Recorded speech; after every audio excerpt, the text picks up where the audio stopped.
Ladies, gentlemen, and Sentinels of all ages, Chrono Odyssey is really picking up steam with its closed beta test beginning next month. We had a full 20-minute interview dropped by the developers themselves with a bunch of new information about the game, some new clips of actual proper gameplay in different situations, as well as information about systems like crafting and upgrading equipment, some ideas of how that will look, and even just a briefer look at some of the activities that we've heard names for but not gotten actual descriptions of. So today, let's break it all down and talk about everything worth knowing from this interview and this brief look into Chrono Odyssey. Right from the start, we got a quick look at both the Assassin and the Berserker class selection page, like blink and you'd miss it level quick, and it does three main things. First, it fully confirms the whole 3 weapons for each class theory that I was talking about last time, as before that point, most people were saying that each class would probably have 2 weapons, but there were some weapons that showed up in gameplay footage that went unaccounted for, unless you bumped up that estimation to 3 per class, and these pages prove that 3 weapons per class is the way that we're getting it. This shows the Assassin has the Saber, which we previously assumed, but this confirms it, and the next big thing is this also shows us what Berserker's 3rd weapon option will be, which we previously were unaware of, and it looks like it's going to be full-on goddamn chain blades. So Berserker will be going full God of War, and I absolutely love that. I always love chain blades as a weapon concept, so I'm very interested to see how they will work that into not only an MMO, but one with time-space manipulation as a core mechanic. This also gives us a slight bit of lore background on the 2 classes too, but the weapon types are the big important confirmation here as far as I'm concerned. Past that, we had a bit of a look into different character creation options, and we haven't seen the actual creator itself, but we saw over a dozen character designs made within the creator, all quite varied from each other, and so if you are someone who loves a good, deep character creation system, this game looks to have exactly that. Past that, we learned some of the design philosophies from the team, which is that they want to have endgame with lots of activities to keep you interested, of course, that's pretty standard, but simultaneously, they want the leveling and progression of the game to be just as engaging as the end game content. They want the world to feel immersive and limitless, and so they are minimizing loading screens as much as they can, and while it is an MMO, it will have more limitations on player numbers than most MMOs do, in order to both make this easier to achieve and to make it feel just a little bit more immersive and realistic. Along with this, their general vibe of the world is trying to ride the line between nature and man-made, with things like the Chrono Gates, which they want to look like they're man-made, want you to think are man-made, but in the actual lore of the game, they are a natural part of the world. And the sort of dichotomy between these two fighting concepts and feelings is a lot of what the game is about. The Chronotector, this is the device that allows you to manipulate space-time, has its main focus in combat itself, of course, and that's how we've mostly seen it talked about and used in the game until now, but the devs made a point of mentioning in this that the Chronotector will also be invaluable for puzzles and exploration. Plenty of areas will have hidden paths that can only be accessed if you look at it in the right time period, which you control with the Chronotector. Essentially, this applies to a large portion of the world because the devs very specifically did not want the game to be all about combat, and as a result, you can hit max level purely through crafting and gathering, you can earn your way to the strongest gear that exists through crafting, gathering, and trading, and so you don't actually have to immerse yourself in the combat side of the game if that's something you don't find interesting.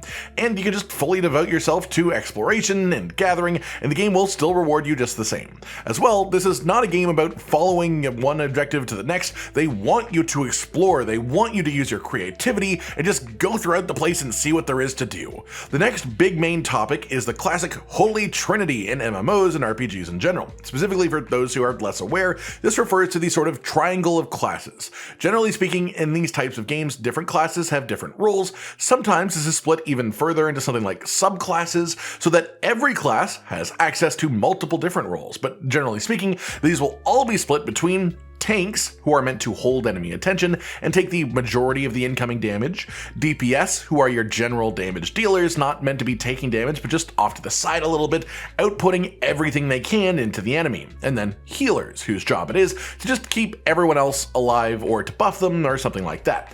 In Chrono Odyssey, this is much less set of an identity, partially because parrying and dodging exist in the game, which already changes the necessity of something like a pure healer, and it changes combat as a whole to be be much more skill-based and less literal gear check or stat check than most MMOs are.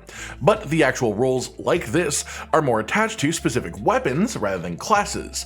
Every class can swap between 3 weapon sets, and of course a few of them have shields, which are the more defensive-oriented playstyles, like your tanks. Some of them will have the ability to buff allies and such as a method of support, and plenty of the weapons will just be purely damage-based. But part of the developer philosophy with this is even if you are someone who wants to focus on making your character a tank or a healer, for the most part for your group play specifically, you should still be able to engage with and enjoy solo content even so. Hence the weapon swap system, allowing for a lot of variety even within one character and class, even if you build a specific way.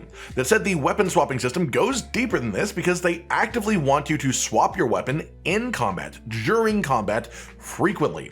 Each weapon has specific skills tied to it that can only be used when you are holding that weapon, and each skill, of course, does have cooldowns. The cooldowns are purposely decided in a way that incentivizes you to blast out all of your cooldowns on one weapon type, then swap to another weapon type while those cooldowns are ticking down to use a whole second set of skills, and just sort of rotating between the weapons and the cooldowns and all that.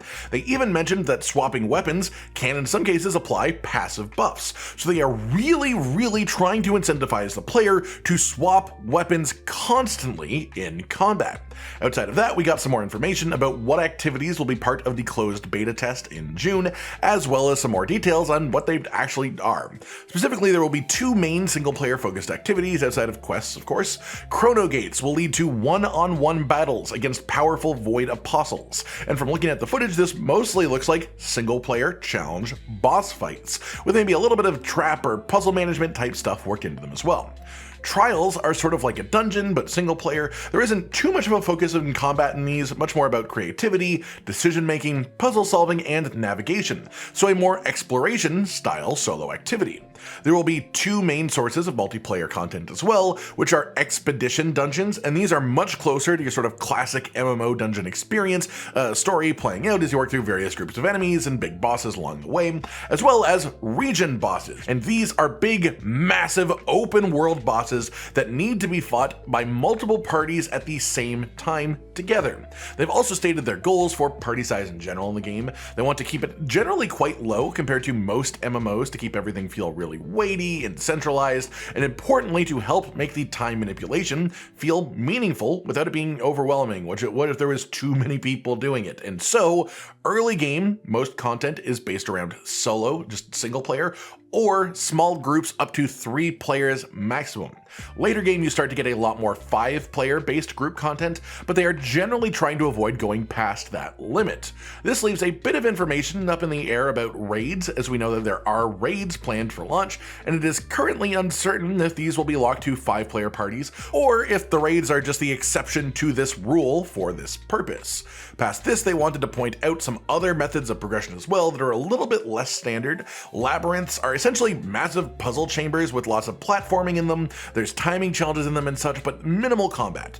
Time portals are a specific activity that you can do with groups where you travel back to the past in certain areas and find unique lore, enemies, items, stuff like that. And then bounty hunting is pretty straightforward. There are bounties for specific NPCs in the world. You choose a bounty, you go out and you find the target, you dispose of them, and then you go and claim your reward. This was generally speaking the most popular activity in the game that happened in the private test they ran a few months back. As for the sort of vibe and feel of the game, Cetera, which is the game world, is meant to be an eerie, imposing world in the midst of a great conflict between gods, humans, and the Void, all fighting each other. In the absence of the gods and their divine order taking care of the world, this world as a whole is falling apart. The sort of demonic design and the eerie vibe have been inspirations from Prometheus and even the Zerg faction in StarCraft, and of course the time-space manipulation aspect of the game is heavily inspired by Chrono Trigger. Then the final thing that we got was proper new information about character progression and the way that equipment works, or at least we got a glimpse at the systems to help us gather some more information ourselves. There are blueprints or recipes for the items that you want to craft in the game, and then when you craft it, a number of things will be chosen from a randomized numerical range. The main defining factor is the equipment score. This decides the base physical and magic defense of the item, as well as the power of the different attributes you can gain on it as well. When you craft craft from the blueprint, you get a proper piece of equipment, with the Crescent Plate Armor being our first example here. The equipment score rolled a bit higher than the base blueprint version showed it being, which is why some of the stats are also higher than predicted in the recipe. The crit resistance stat, however, stayed the same, so this stat likely is not tied to equipment score, but more so to the armor itself. And it's worth noting, this is heavy armor, so there are different classes of armor too. Crit resistance, based on some other stats that we will be seeing in this, is in theory a damage reduction against critical hits, rather than being a resistance to being critically hit in the first place, just for the sake of pointing that out. Crafted items also have sockets on them, or at least the chance of sockets, which can fit gems inside of them. They have actual stats on them as well, this one having 17 wisdom and 8 dexterity, and then they have attributes, which are more in-depth traits selected from a pool. This one rolled with Relentless, which is an increase to damage over time effect damage, Destroyer, which is a general damage boost, but this version is PvP specific, so damage boost in PvP, and then Guardian, which is the same, but for damage reduction. Again, a PvP specific version, so damage reduction in PvP. We then had another example of an item, this one with a jewel inside of its socket, which gives us an idea of what the jewels do, with this one increasing the level of a specific skill by 2. As well, there are some more attributes on this one. It has intelligence as a stat, it has vital defense, which is critical damage reduction, and then Destroyer and Guardian appear here again, but different versions of them. Specifically, Guardian Monster, which is a damage reduction from general monster enemies, and Destroyer Boss, which is a damage boost against bosses specifically. Enhancing equipment as well improves the numbers on all of these various effects, and you can enhance your equipment in different ways throughout your journey in the game, using different materials that you'll get as you progress. Honestly, if I had to attribute one major concern about this game, without having played it myself of course, it's this enhancement system, and how predatory it could get in the end game, but I'm trying to stay optimistic until we see it in more detail. So for now, I'm personally just hype about everything else we've seen, as the game looks genuinely really fun in the combat, the actual activities look really cool. I've got that one slight concern, but I'm trying not to think about it until we actually know what's going on there. That just about does it for today then, everyone. A roundup of the first developer interview for Chrono Odyssey, the new information dropped within, some general information about the game as a whole, and the goals of the developers moving forwards. I hope you've all enjoyed this, and feel free to leave any of your own thoughts about the game in the comments down below. Like if you liked the video, subscribe to the notification bell for more, and most importantly, ladies and gentlemen, until next time, stay sweet. Josh, Cotton, and Hollow with the videos, dropping the humor like a hammer on your tippy toes, bringing entertainment on a daily arrangement to take our insanity and turn it into entertainment. Yes, I said entertainment twice, to reiterate that it is nice to look into your faces on a mostly daily basis when you let us in your homes to make the whole world a stage. Goodbye.